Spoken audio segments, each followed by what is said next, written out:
안녕하세요. 절대갑TV의 명품 PD 한PD입니다. 러시아 우크라이나 전쟁이 지금 2년째를 맞이했어요. 자, 2년째가 됐는데 더 확전되는 추세예요.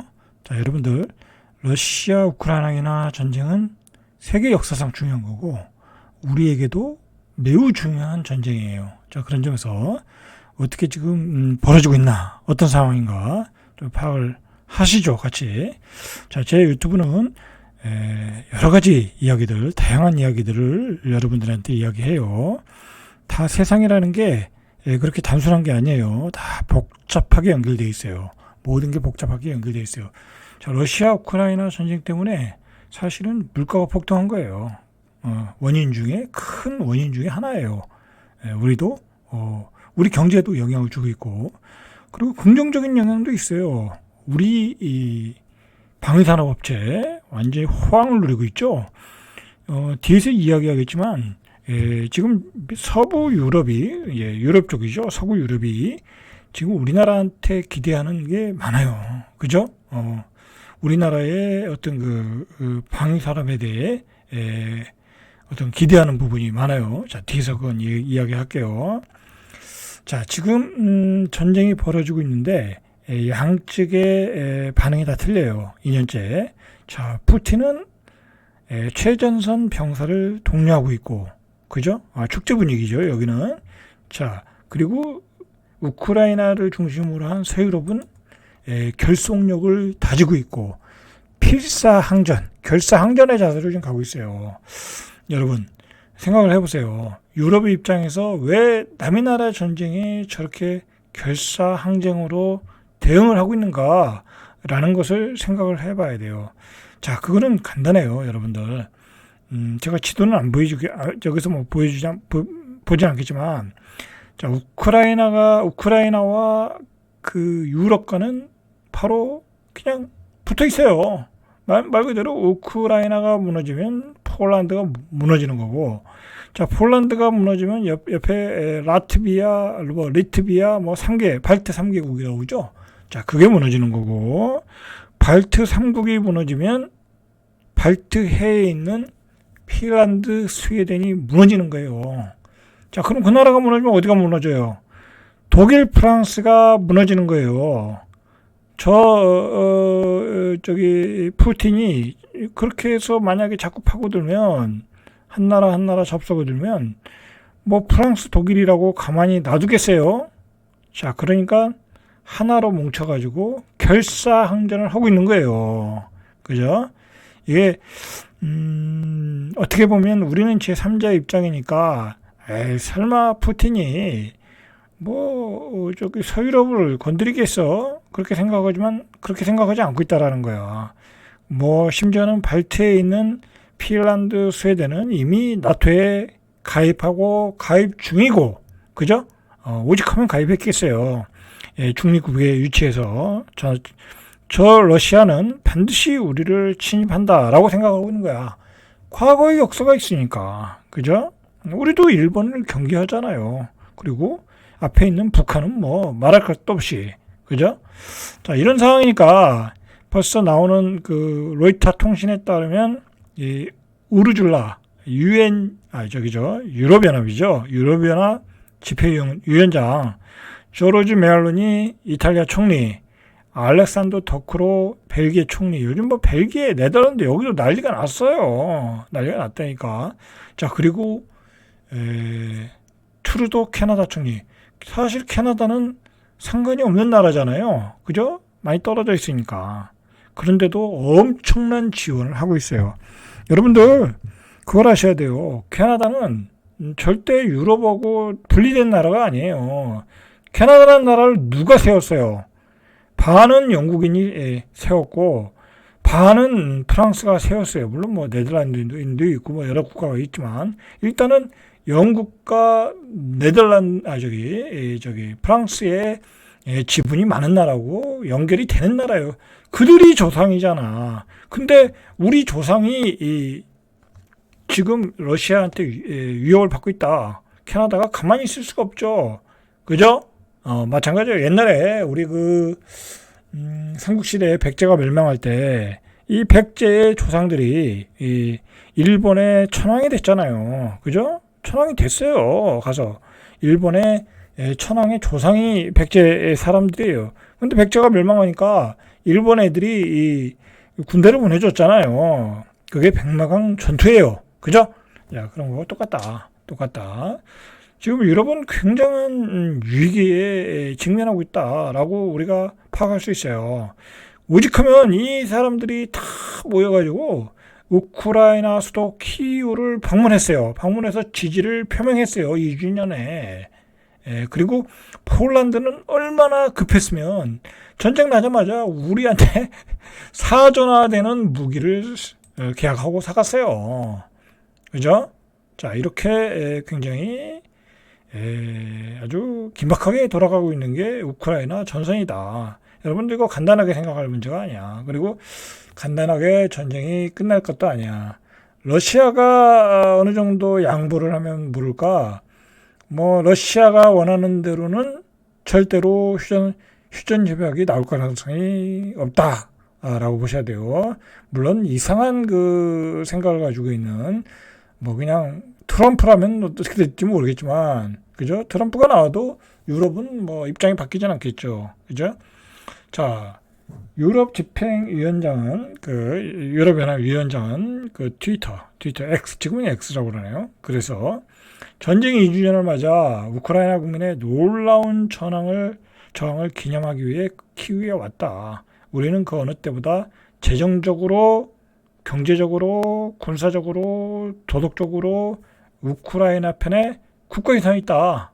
자, 우리가 우크라이나 편에 굳건히 서 있으니까 우크라이나 국민들 열심히 싸워라, 그런 얘기예요. 그런데 전황은 안 좋아요. 그죠? 전황은 안 좋아.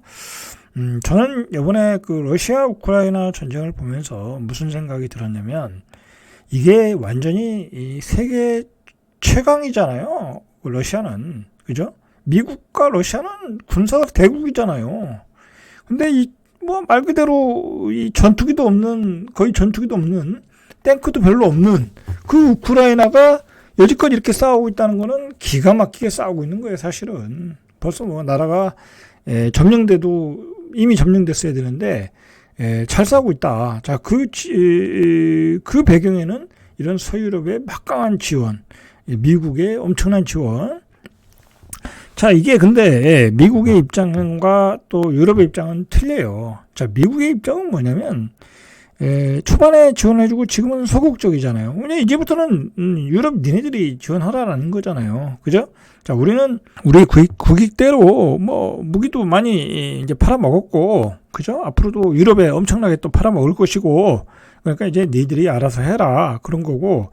유럽 입장에서는 목전에 칼이 들어왔잖아요. 그죠? 목전에 칼이 들어온 거야. 우크라이나 키우가 점령되면 말 그대로 이제 유럽은 불바다가 되는 거니까, 불바다가 되니까 이제 이렇게 적극적으로 지원을 하는 거고, 이거 전장이 이제 2단계로 들어가는 것 같아요. 2단계로.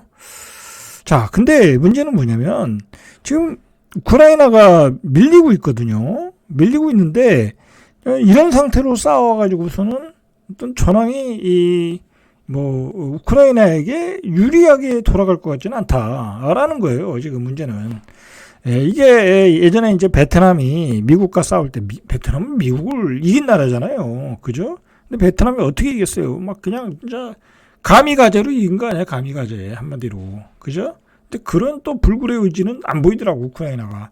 그냥 무조건 무기만 달라, 뭐하다. 근데 무기 줬잖아요. 줬는데 문제는 뭐 전략상 문제가 있었는지 러시아가 기가 막히게 뭐 진지를 구축해서 방어를 하는 바람에 전세가 또 이렇게 지지부진해지고 오히려 불리한 형국으로 지금 가고 있다라는 게 문제예요. 그죠?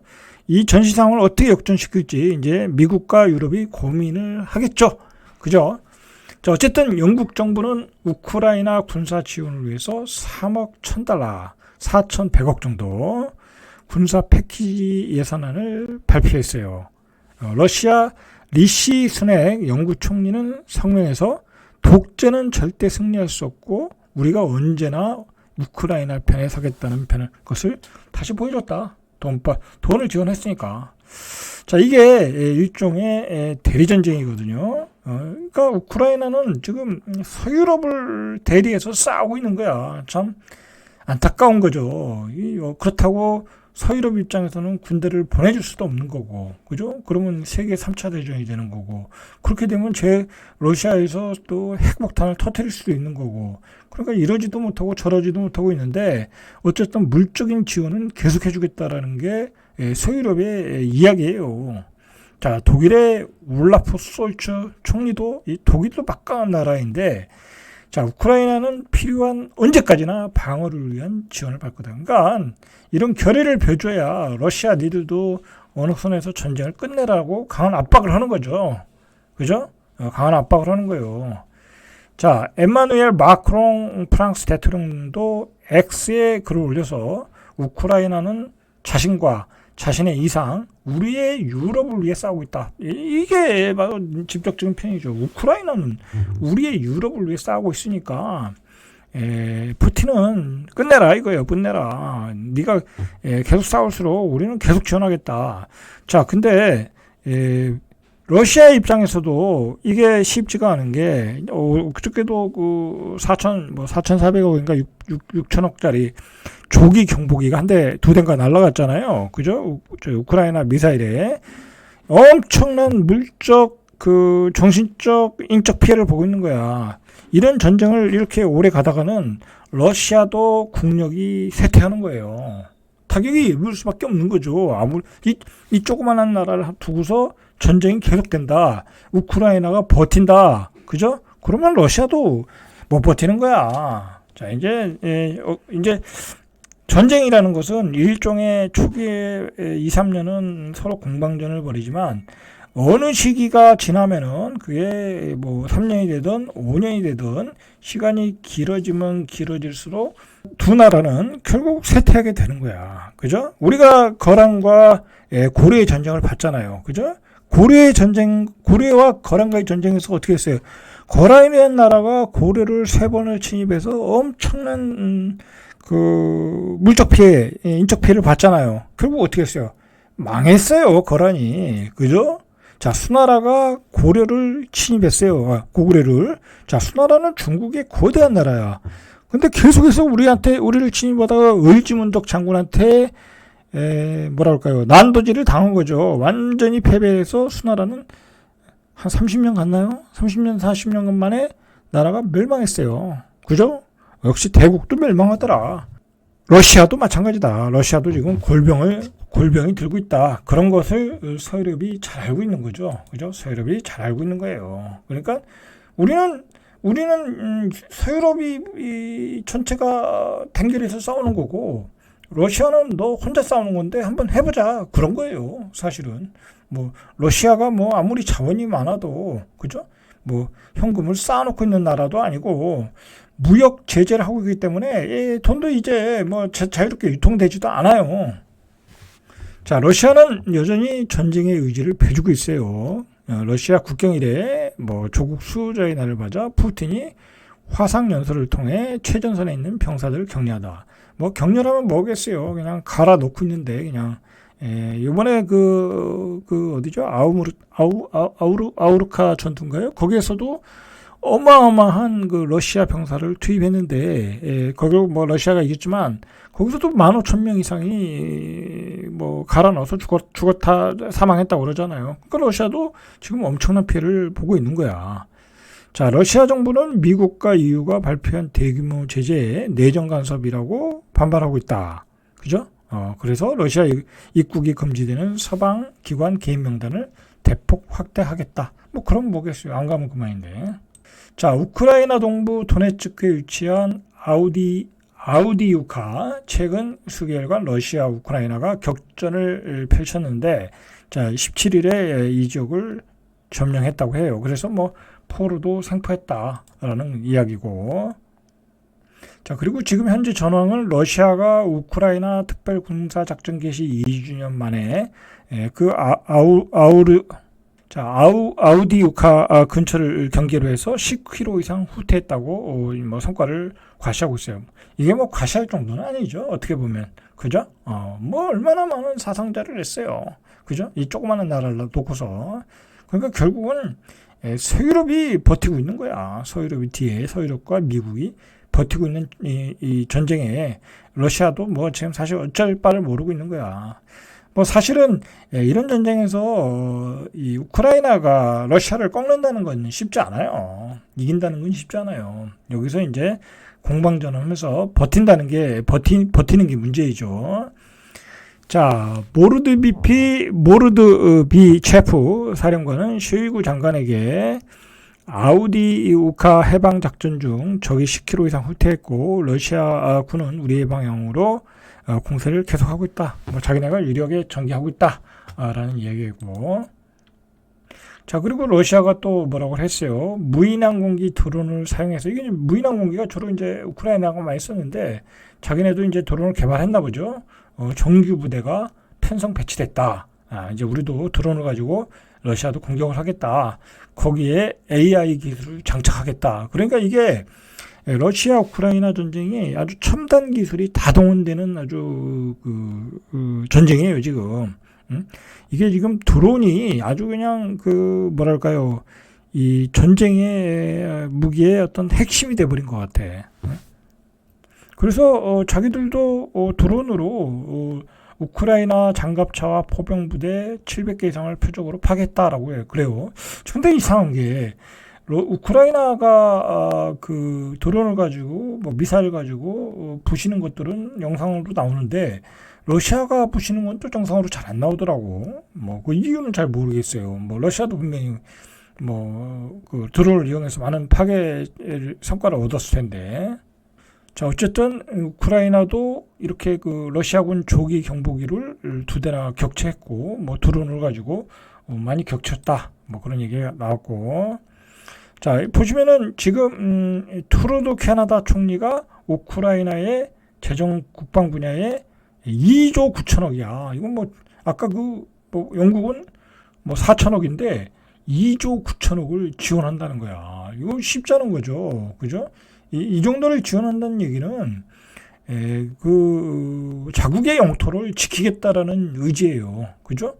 서유럽과 캐나다는 동맹국이니까, 동맹국 정도가 아니야. 그냥 같은 민족이니까. 그죠? 같은 민족이니까 자기들 땅을 지켜야 된다. 러시아로부터. 그죠? 그런 의지로 이렇게 지원하고 있다라는 거야. 이탈리아도 마찬가지이고. 자, 문제는 미국이죠. 소극적인 미국인데, 미국이 이제 한 발 뒤로 뺐는데, 미국도 여기서 포기는 하진 않겠죠. 그죠? 그리고, 전쟁 발발 2년 앞두고 또 대규모 제재를 발표하고 있고, 자, EU도 계속해서 폭탄을 100만 발, 그죠? 155mm, 100만 발을 공급을 하고 있고, 그죠? 공급을 하고 있고. 자, 문제는 유럽의 생산량이 한 달에 5만 발이래. 최소 한 달에 우크라이나에서 필요한 포탄이 20만 발인데 5만 발이래. 뭐 여기 무기를 생산할 일이 뭐가 있겠어요. 그동안 평화를 잘 유지했는데. 그죠? 뭐 이런 나라가 군수 산업이 발달한 나라도 아니고 유럽은. 자, 그러니까 어디에 의존하겠어요? 우리나라에 의존하는 거야. 우리나라에. 그죠? 우리나라도 역시 폭탄을 잘 만들어서 잘 팔고 있겠죠. 그죠? 자, 문제는 이 전쟁이 2주년을 맞이했는데 이게 서로가 지금 물러나지 않고 있다. 그리고 절대로 물러날 기미도 안 보인다라는 거예요. 자, 이상 절대갑TV의 명품 PD 한 PD였습니다.